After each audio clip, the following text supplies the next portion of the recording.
Salut les petits potes, j'espère que vous allez bien. Aujourd'hui on se retrouve pour deux nouveaux threads d'horreur qui ont pour thème les soirées qui se terminent très mal. J'espère que ça va vous plaire, en tout cas c'est assez badant. Mais avant ça j'ai 2-3 petites infos pour vous. Bon déjà si jamais t'es pas sur Instagram, il y a des chances que t'aies loupé cette info. Malheureusement l'info c'est que mon petit chien Cookie, il a une tumeur bénigne en dessous de son aisselle de la papate avant gauche. Pour l'instant c'est bénin, ça lui fait pas mal ou quoi, mais c'est à voir comment ça va évoluer. Donc possiblement des problèmes et c'est pas fou. Ce qui découle de tout ça, c'est quand je vous ai donné l'info sur Instagram ou dans l'onglet communauté, vous avez été super gentils. Il y a eu beaucoup de messages bienveillants. Et ça, Cookie, ça lui a fait ultra plaisir. Et du coup, il a proposé une léchouille à chacun ou chacune d'entre vous. Bon, je vous préviens, vous faites comme vous voulez, c'est quand même une grosse langue de Labrador. Donc, à vos risques et périls. Maintenant, petite info qui concerne YouTube, Arzil a sorti sa nouvelle vidéo. Et moi, je compte peut-être sortir plus de vidéos sur ma chaîne secondaire Del Corsan. Comme ça, sur cette chaîne, je sors que des threads d'horreur et là-bas, je fais un petit peu mes petits kiffs. Ça peut être vraiment de tout, ça peut être du Pokémon, je te parle de manga, enfin bref, d'autres choses que des threads d'horreur.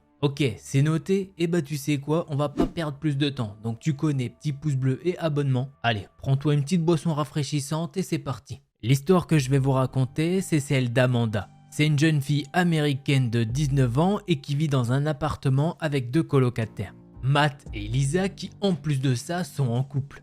Un soir, la petite bande est partie boire un verre dans un bar qui est réparti sur 3 étages. Pendant la soirée, Matt a couru vers des amis à lui et il s'est mis à discuter avec. Du coup, Amanda et Lisa se dirigent vers le rez-de-chaussée pour prendre leur deuxième verre et se mettent à danser. Lisa dit alors qu'elle doit utiliser la salle de bain et elle se dirige vers le 3e étage. Bon, Amanda elle attend un petit peu et comme Lisa ne revient pas, elle part retrouver Matt. Ils parlent un petit peu et puis là, un des amis de Matt vient le chercher car Lisa ne va pas très bien. Il lui dit qu'il doit absolument aller la chercher. La petite bande monte au 3e étage et là ils peuvent voir que Lisa s'évanouit devant eux. Matt il se met à paniquer. Et Lisa, elle s'agenouille à côté d'Amanda et prend sa main dans la sienne. Amanda commence alors à dire d'une voix apeurée: Lisa, si tu m'entends, serre-moi la main.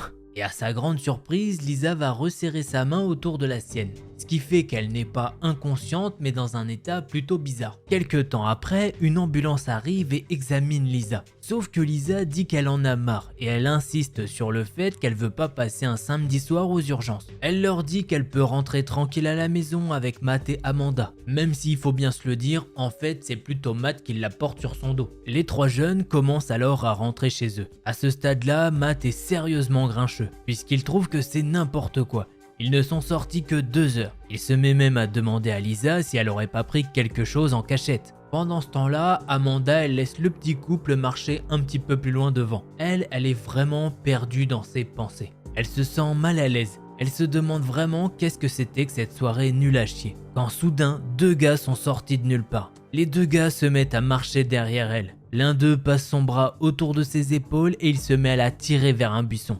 D'instinct, elle arrive à mettre un coup de coude dans le ventre de son agresseur. Et puis hop, elle enchaîne avec un 2e coup dans le menton.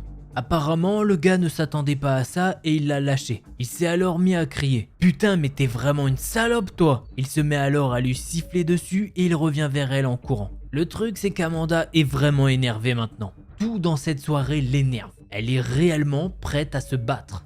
Ah, d'ailleurs, il y a une petite chose qu'elle nous a pas dit. Le truc, c'est que pour une fille, elle est assez grande et assez balèze. Pour vous dire, le gars fait une demi-tête de moins qu'elle. Amanda se met alors à lui crier dessus: Attrape-moi encore, connard, et moi je vais te botter le cul. En voyant comment Amanda est énervée, le gars hésite un moment, mais lui aussi semble vraiment énervé. En voyant la scène, l'ami de l'agresseur est complètement bouche bée. Amanda pense clairement qu'elle a une carte à jouer et décide de dire: Vous voyez le gars là-bas? Eh bien c'est mon frère. Un mouvement de votre part et on est prêt à se battre et on va vous défoncer. Alors allez-y, donnez-nous une raison de vous défoncer. Le truc c'est que Matt il est un petit peu plus loin. Et surtout, il est coincé entre le marteau et l'enclume. Puisqu'à ce moment-là, il porte quand même sa petite amie sur les épaules. Et d'un autre côté, il y a quand même Amanda qui est quasiment sur le point de se battre en 1v2. Matt regarde un peu la rue et comme il ne voit personne d'autre, il dépose Lisa devant un lampadaire et il se met à jeter un regard effrayant aux 2 agresseurs.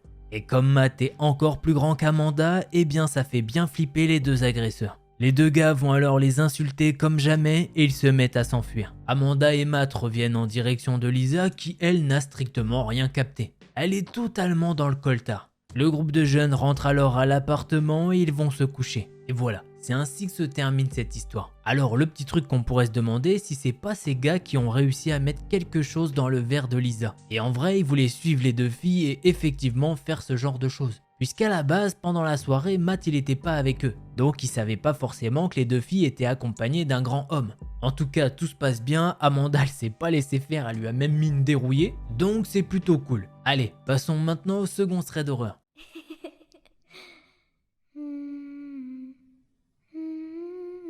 L'histoire que je vais vous raconter, c'est celle de Capucine et celle de son copain Jordan. Le petit couple a 18-19 ans et leur histoire s'est déroulée en novembre 2021. Ils habitent dans la même ville mais dans des appartements différents. Allez, le contexte étant posé, on peut rentrer dans le vif du sujet. Un soir de novembre, Capucine est en soirée avec des amis à elle. Et lorsqu'elle est en soirée, eh bien elle aime bien boire. Mais le grand problème c'est qu'elle aime boire, sauf qu'elle tient pas l'alcool. Ce qui fait qu'après quelques bières, eh bien elle est plutôt joyeuse. Mais elle nous dit qu'elle est encore parfaitement consciente et lucide. Juste bon, elle est vraiment très euphorique. Vers 3h du matin, ça y est, Capucine se dit qu'elle doit rentrer chez elle. Le problème, c'est qu'elle se trouve quand même à 5 km à pied de chez elle. Elle sait qu'elle aurait pu rentrer toute seule chez elle à pied. Mais ses amis l'ont vue un petit peu trop joyeuse. Et ils l'ont empêchée de rentrer seule. Sur le coup, elle râle un peu car ça l'embête. Et surtout, elle veut pas embêter Jordan, son copain qui, à l'heure actuelle, devrait sûrement dormir. Puisque les soirées, lui, c'est pas du tout son truc. Elle nous dit qu'il aime pas boire et qu'il aime pas forcément les musiques du style rap ou électro. Son kiff à lui, c'est le rock et le métal. Les amis de Capucine vont alors appeler Jordan et il répond. Au ton de sa voix, on peut clairement entendre qu'il fait un peu la gueule, mais il semble comprendre totalement la démarche de ses amis et il les remercie. Le truc, c'est que lui aussi, il habite à environ 5 km. Mais il est arrivé plutôt vite, environ 20 à 25 minutes. Puisque oui, il est venu en courant à 3h du matin. Capucine, elle est totalement impressionnée et elle se dit qu'il est vraiment trop investi dans sa sécurité. Ils se mettent alors en marche pour rentrer. Sur le chemin, il lui fait un peu la morale sur l'alcool vu que lui n'aime pas du tout ça et surtout il déteste les effets de l'alcool. Il trouve ça fou de voir des gens arriver à un point où ils sont complètement torchés et qu'ils vomissent partout. Bref, tous les deux rentrent en longeant le fleuve qui passe dans leur ville. Là, Capucine voit deux personnes qui marchent vers eux et elle ne remarque pas du tout leur visage. L'un des gars mesure dans les 1m90 et il a une corpulence plutôt impressionnante. L'autre mesure 1m70 et il a une corpulence plutôt basique. Soudain, elle sent que le petit gars la tire vers elle et que le grand gars attrape Jordan et essaye de le maintenir en place. Capucine essaye de se débattre, mais le petit gars veut l'emmener avec lui. Elle se met à hurler, elle panique, mais le truc c'est qu'il est 3h30 du matin, alors elle sait que personne ne pourra l'aider. Elle tente vraiment par tous les moyens de s'échapper, mais elle mesure 1m65 et elle nous dit qu'elle est toute frêle. Elle voit très bien que son copain tente de hurler et que lui aussi se débat, mais le grand gars le bloque. Et pourtant, Jordan mesure quand même 1m85 et il a une belle carrure d'ours. Il est grand et massif. Capucine le regarde alors en larmes et Jordan croise son regard. Il peut voir qu'elle est vraiment terrorisée. Le truc, c'est que Jordan, il a quand même l'habitude de faire face à ce genre de mésaventures, on va dire. En fait, pour vous expliquer un petit peu, Jordan fait du handball et il joue au poste de pivot. Ce qui fait que généralement, il joue dos au but et il doit pouvoir faire en sorte de se retourner face à un adversaire qui est plus fort et plus costaud que lui. Du coup, il a quand même l'habitude d'affronter des gens coriaces. Ce qui fait que Jordan a réussi à se retourner rapidement et a surpris le grand gars. Il fait alors tomber son agresseur par terre. Jordan se relève très vite et court en direction de Capucine. Malheureusement, le petit agresseur le voit et se met à paniquer. Dans un mouvement de panique, il pousse Capucine dans le fleuve. Là, à ce moment-là, Capucine, elle va avoir une sorte de trou noir. Elle pense que c'est son cerveau qui s'est bloqué car ça l'a choqué. La suite de cette soirée provient principalement des souvenirs de Jordan. Pendant qu'il court vers Capucine, le petit agresseur la jette à l'eau et il s'enfuit en courant. Jordan plonge dans l'eau et la ramène sur la terre ferme. Bon, juste avant de sauter dans l'eau, il avait quand même pris le soin de jeter son téléphone par terre. Capucine ne se souvient que du moment où elle se trouve avec les policiers et les pompiers dans une couverture de survie. Quand elle se réveille, elle peut voir que Jordan parle avec les policiers. Un pompier se trouve près de Capucine et la rassure. Il lui dit que tout va bien et que le comportement de son copain a été héroïque. Elle a alors eu les premiers secours mais elle n'a pas été blessée. Après ça, ils sont allés au poste de police pour faire une déposition. À 6 h du matin, les policiers ont raccompagné le couple chez Capucine et Jordan est même resté chez elle. Ils se mettent au lit et elle s'endort sur lui de fatigue et surtout de peur. Là, on pourrait se dire que c'est déjà pas mal comme mauvaise rencontre. Mais non, ça ne se finit pas là. Le lundi suivant ça, Capucine a repris les cours et Jordan également. D'ailleurs, dès qu'il le pouvait, il l'a raccompagnée chez elle. 2 semaines après ça, Capucine a refait une soirée dans son établissement. Et Jordan tient absolument à venir avec elle pour la raccompagner après. Elle nous avoue que ça la rassure un petit peu, mais bon, normalement tout devrait bien se passer. Enfin, normalement. La soirée, tout se passe bien et Capucine s'amuse avec ses amis. Jordan, quant à lui, est dans son coin avec son petit t-shirt Green Day et son coca à la main. Bref, il se fait littéralement chier. Mais il avait prévenu Capucine de ne pas s'en faire pour lui. Il est venu juste dans le but de la raccompagner après. Capucine est donc avec ses amis. Elle danse et elle tente d'aller voir son copain. Mais bon, il ne se sent pas à l'aise dans toute cette foule, surtout qu'il y a des gens qui sont quand même bien alcoolisés. Un petit peu de temps après, un mec de la promo de Capucine qui s'appelle Charles vient vers elle. Elle l'a déjà vu dans son amphithéâtre, mais ils se sont jamais beaucoup parlé, sachant qu'ils sont à peu près 150 et bah c'est pas facile. Quand il vient vers elle, il lui propose un verre en lui disant qu'elle en a sûrement besoin, car il a vu qu'elle n'arrêtait pas de danser et qu'elle devait sûrement avoir chaud. Sauf que là, Capucine entend Jordan courir dans sa direction et il lui crie de jeter ce verre. Ça résonne vraiment dans toute la salle. Et encore plus surprenant, Jordan il se met à mettre une énorme patate dans la tête de Charles. Alors là, c'est vraiment la première fois que Capucine le voit comme ça. Il n'a jamais frappé quelqu'un devant elle. Là, il y a un énorme silence dans toute la salle.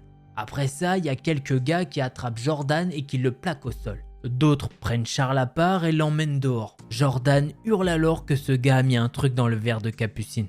Là, un autre blanc s'installe, puisque les gens qui le connaissent un peu savent que c'est le mec le plus patient et le plus calme qui existe, sauf quand il y a un petit peu de danger. Des gens commencent alors à sortir dehors pour trouver Charles, mais malheureusement personne ne le trouve. La police est alors prévenue et après un certain temps, ils sont arrivés sur place. Toute la situation a été expliquée. Des analyses ont été faites sur le verre et le contenu du verre. Et effectivement, il y avait beaucoup de somnifères à l'intérieur. Après ça, il y a des petites investigations qui sont faites pour voir si Charles n'est pas vraiment dehors. Et non, il n'est pas là, du coup la soirée s'est terminée plus tôt que prévu. Le lendemain, en cours, des policiers ont débarqué dans sa promo et expliquent qu'ils sont allés voir la direction pour demander l'adresse de Charles et l'administration n'a pas trouvé le nom de Charles plus le nom de famille dans le registre de l'établissement. Ce qui fait que clairement, il y avait un intrus dans la promo. Selon la police, Charles serait sûrement le gars qui a jeté Capucine dans le fleuve. Suite à ça, Capucine n'a plus jamais entendu parler de ce Charles et surtout, maintenant, Capucine s'est acheté un truc très pratique.